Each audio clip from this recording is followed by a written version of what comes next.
Es gibt Fragen, die einen auf Reisen begleiten und die man oft erst viel später versteht. Eine, die uns in diesem Teil der Reise begleitet: Wie findet man in einer Gruppe gemeinsam den richtigen Weg, wenn niemand weiß, was die richtige Entscheidung ist? In dieser Folge geht es genau um diese Frage, eine, die uns quer durch die Wüste begleitet und mitten hinein in Entscheidungen, von denen wir nicht wissen, ob sie richtig sein werden.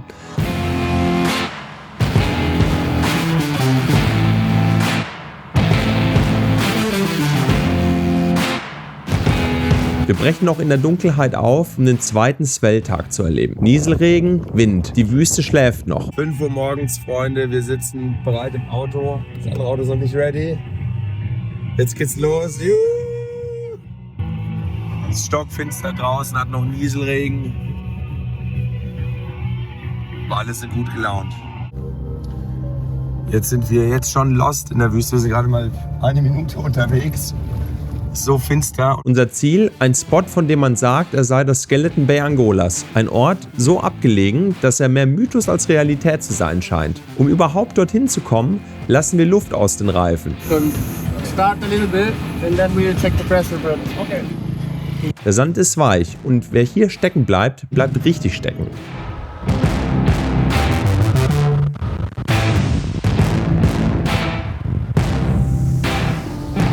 Wir fahren immer weiter die Küste entlang. Es gibt unendlich viele mögliche Punkte, an denen eine Welle brechen könnte, aber kaum einen, der wirklich machbar aussieht.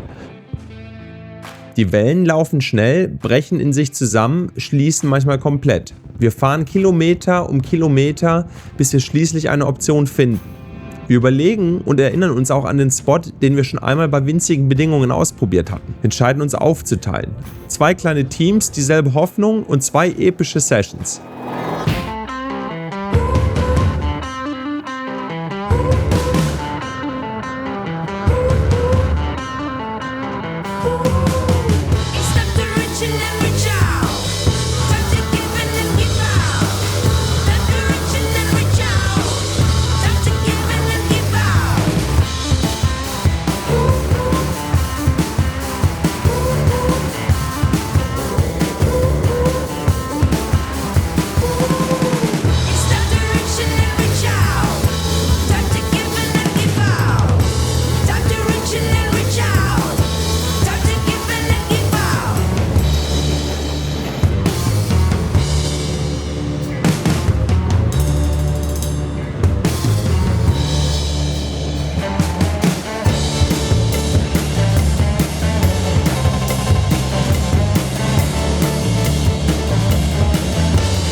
Während der Session am Point Break zeichnet sich ein surreales Bild.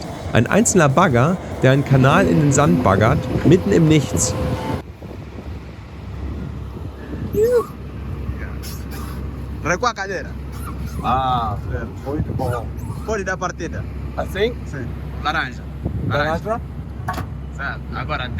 Noch nie in meinem Leben hatte ich einen Bagger bewegt. Aber natürlich hat der 12-Jährige in mir, wie wahrscheinlich in jedem von uns, schon ewig davon geträumt.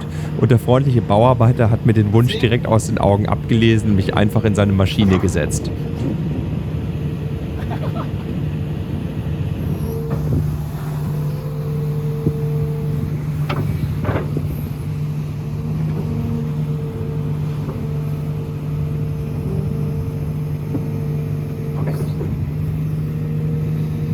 Völlig angstfrei stand er direkt neben mir, während ich große Sorge hatte, ihn einfach aus Versehen über den Haufen zu fahren oder umzuschubsen.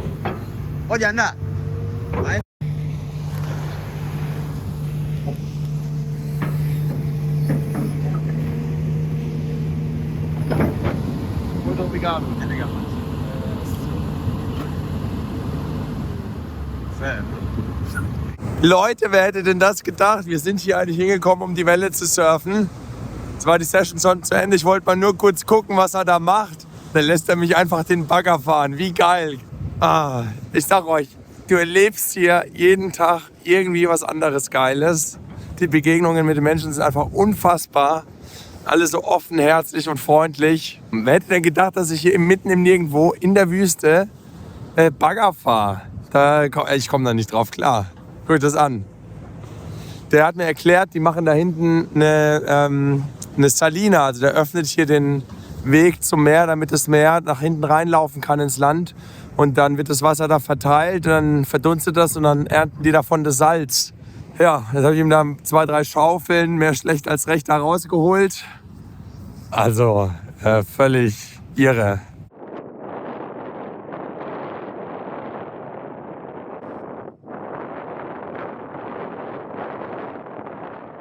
Am nächsten Morgen ist das Well vorbei.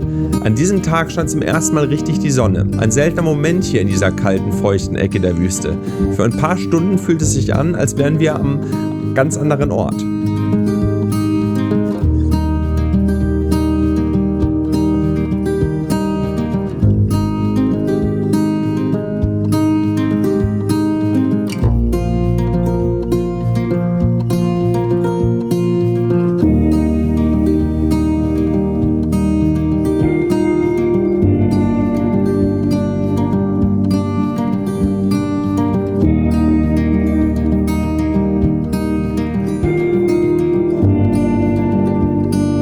Wir haben noch 9 Tage bis zum Rückflug und ein neuer Swell kündigt sich an, aber erst in 4 oder 5 Tagen soll er wieder ankommen. Die Richtung des neuen Swells allerdings scheint ungünstiger zu sein. Ein paar aus der Gruppe befürchten, dass der Swell nicht richtig ausgerichtet ist, um hier richtig in die Bucht und über das Riff zu laufen. Die Idee kommt auf, die Wüste vorzeitig zu verlassen und zu den vermeintlich zuverlässigeren Spots weiter nördlich aufzubrechen. Die Wahrscheinlichkeit, dass wir hier warten und nichts bekommen, ist, wie ich glaube, sehr hoch. Die Wahrscheinlichkeit, im Norden bessere Wellen zu finden, auch. Wir stimmen ab und die Mehrheit entscheidet, wir bleiben.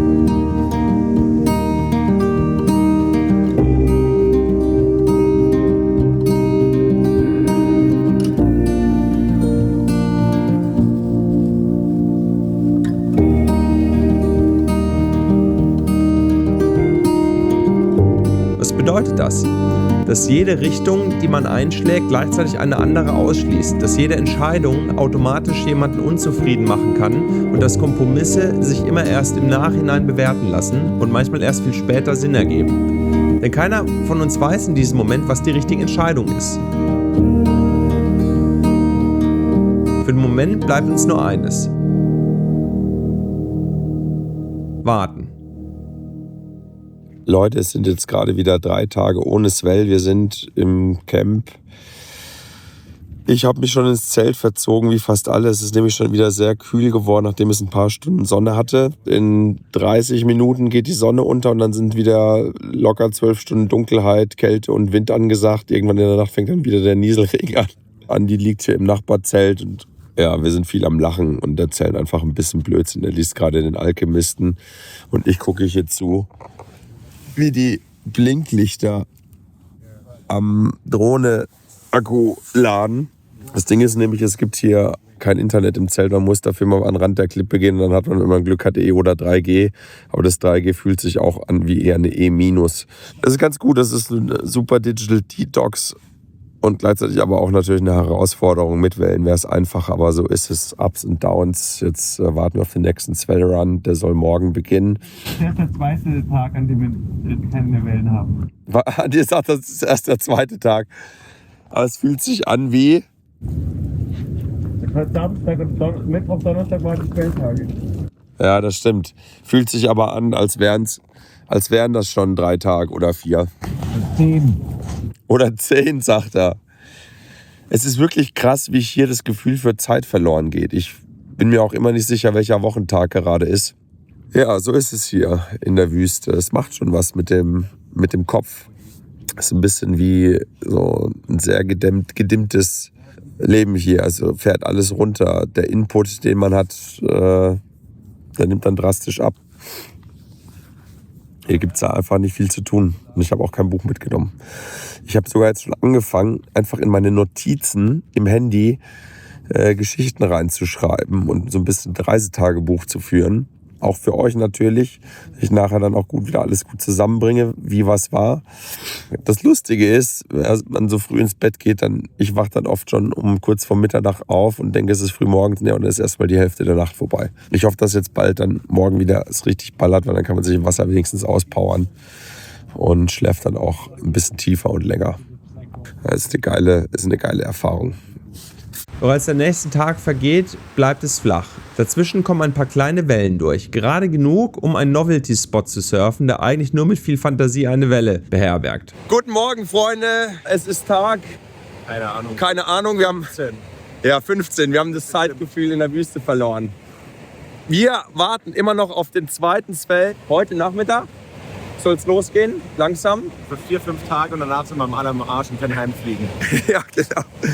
Aber um die Zeit zu überbrücken, weil wir waren kurz im Wasser, war richtig scheiße. Also, ja. War scheiße. War scheiße. Nicht gelohnt. War sie nicht gelohnt. Nur für die Dusche.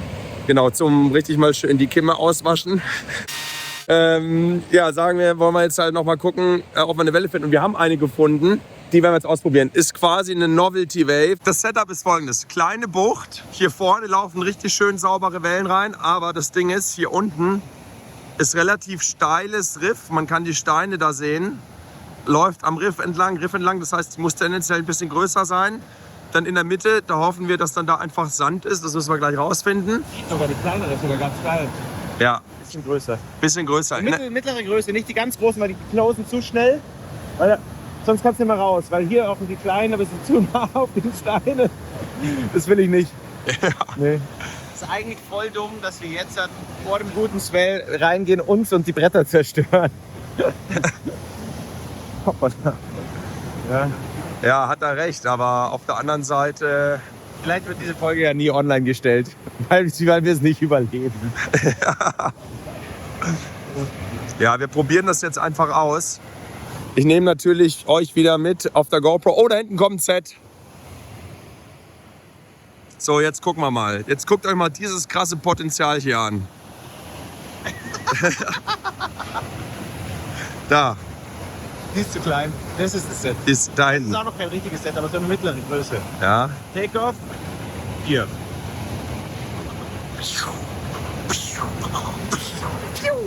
Und immer schön von den Steinen hier unten wegbleiben. Und dann da hinten wird es zu schnell. Auch von den Steinen wegbleiben.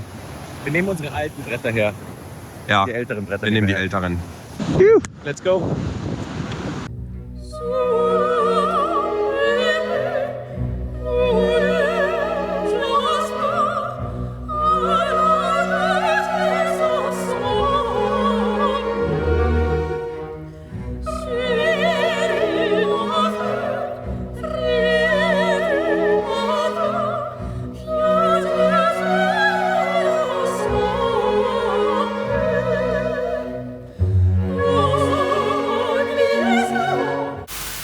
What do you think of this wave?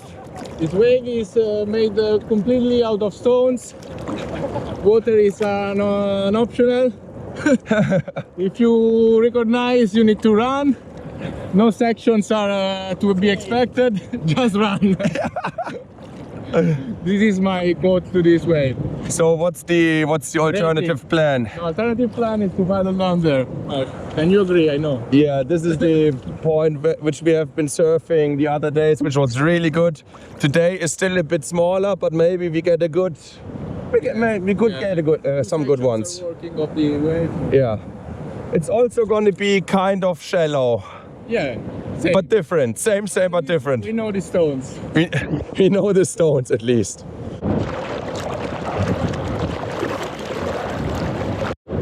Wir sind jetzt auf der anderen Seite angekommen. Der Point, der läuft hier unten entlang. Wir kommen von da hinten.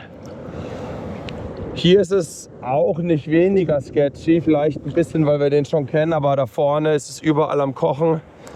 Der braucht schon eine ordentliche Größe und die soll erst heute Nachmittag da sein. Wir probieren es jetzt trotzdem. Zwischendrin haben wir von oben Wellen gesehen, wo wir denken, dass die surfbar waren, aber treffen schon auch nah an den Steinen. Man muss einfach rechtzeitig raus, wenn man denkt, es reicht nicht.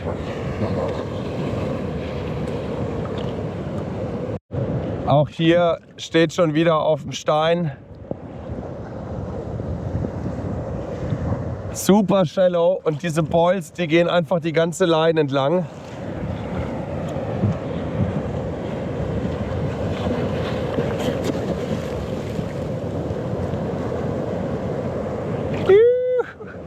Sketchy.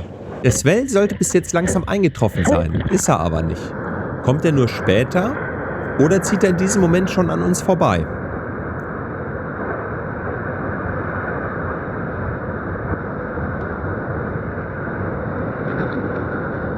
Wir sind jetzt schon inzwischen den ganzen Point runtergedriftet.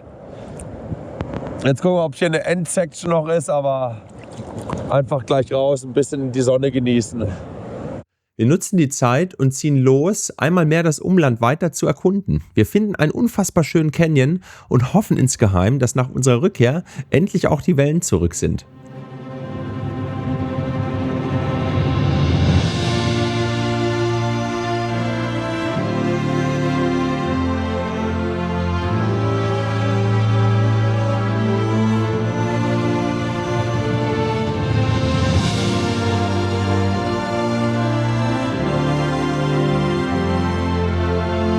Am Abend sind wir zurück und immer noch nichts zu sehen.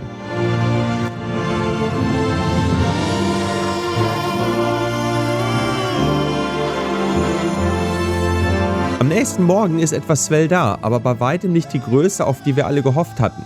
Wir machen das Beste daraus, wohl wissend, dass uns der eigentliche Swell gerade links liegen lässt.